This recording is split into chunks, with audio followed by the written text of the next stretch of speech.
दोस्तों, इजराइल के आतंकी सैनिकों द्वारा जो जेनिन में 48 घंटे से आतंक मचाया गया, उस आतंक के खिलाफ अब तुर्की और ईरान बुरी तरीके से भड़क चुके हैं। जहां तुर्की ने अपना जवाब देते हुए इजराइल को कड़े शब्दों में हड़का दिया है, तो ईरान भी खुल करके फिलिस्तीनियों के साथ कंधे से कंधा मिलाकर खड़ा हो गया है। जहां इसको लेकर तुर्की ने भी अपना बड़ा बयान जारी किया है, तो वहीं गाजा की तरफ से भी तुरंत इजराइल के ऊपर रॉकेटों की बमबारी की गई है, जिसकी तस्वीर लोगों के सामने आई और इजराइल के सिडरॉट शहर को निशाना बनाया गया गाजा द्वारा।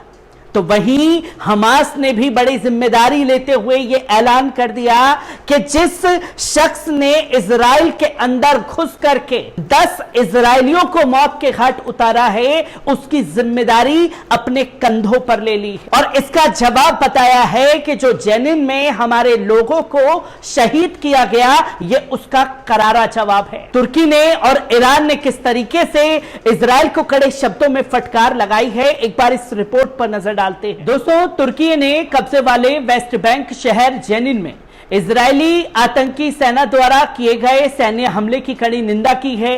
विदेश मंत्रालय के एक बयान में जोर देकर यह साफ शब्दों में कहा गया कि हमें इस बात की गहरी चिंता है कि इन हमलों के साथ क्षेत्र के मौजूदा तनाव हिंसा का एक नया दौर शुरू कर सकता है, जिसमें इजराइल से असामान्य ज्ञान के साथ कार्य करने और इस तरह की कार्रवाई को रोकने के लिए तुर्की ने अपील को दोहराया है। बयान में यह कहा गया कि हमले में अपनी जान गंवाने वाले लोगों के लिए फिलिस्तीनी राज्य और जनता के प्रति तुर्की की संवेदना व्यक्त की गई है और उनके साथ कंधे से कंधा मिलाकर खड़ा है। साथ ही घायलों के शीघ्र स्वस्थ होने की कामना की गई है।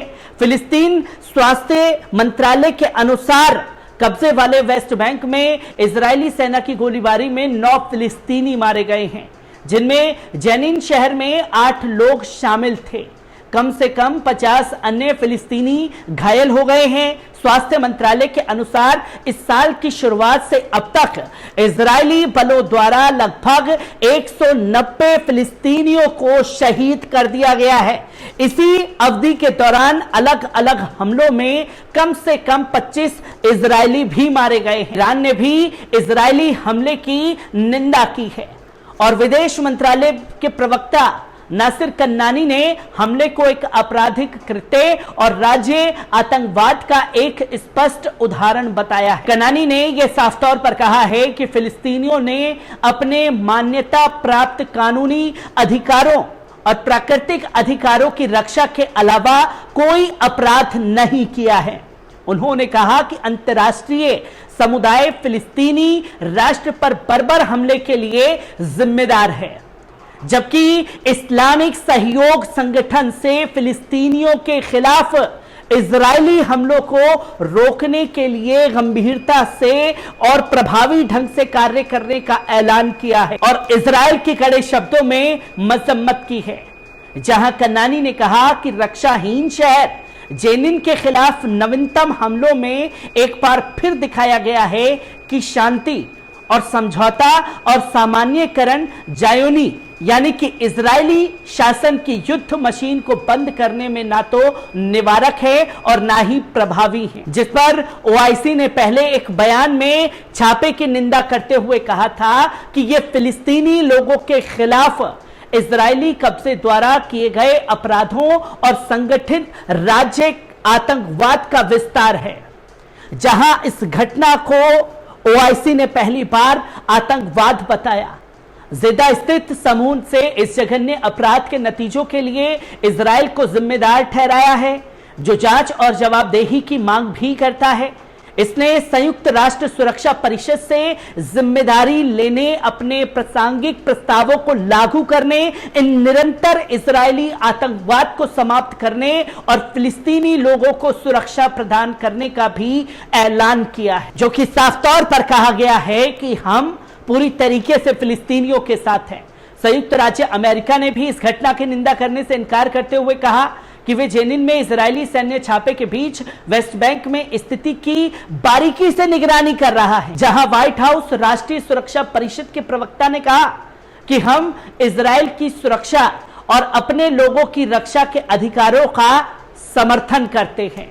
इस पर हमास ने तेल अवीव में एक कार भेदी हमले की जिम्मेदारी ले ली है, जिसमें कम से कम 8 इजरायली घायल हो गए हैं और मंगलवार को हमलावर की पहचान कर ली गई है, जहां अब्दुल वहाब खलेले के रूप में की गई है, जो दक्षिणी पश्चिम में हेब्रोन के पास एक छोटे से शहर का 20 वर्षीय युवक था। जहां समाचार एजेंसी सिन्हुआ की रिपोर्ट के अनुसार बैंक ने सिटी सेंटर में पैदल चल रहे लोगों के एक समूह पर अपना वाहन चढ़ा दिया, जिसके बाद एक हथियारबंद इजरायली नागरिक ने उसकी गोली मारकर हत्या भी कर दी।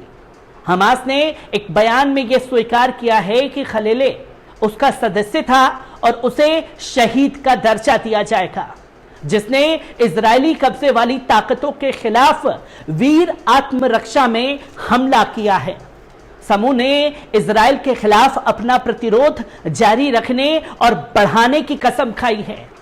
इजरायली पुलिस ने कहा कि हमले में 8 इजरायली घायल हो गए हैं, जिनमें से 3 की हालत अभी नाजुक बनी हुई है।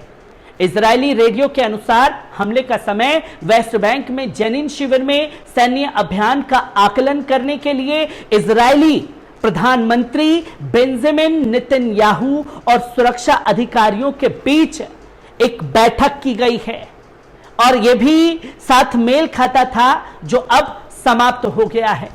इसको लेकर इजराइल रक्षा बलों ने यानी कि आईडीएफ द्वारा सोमवार को शुरू किए गए ऑपरेशन में 13 फिलिस्तीनियों की मौत हो गई और 150 से ज्यादा लोगों को घायल कर दिया गया।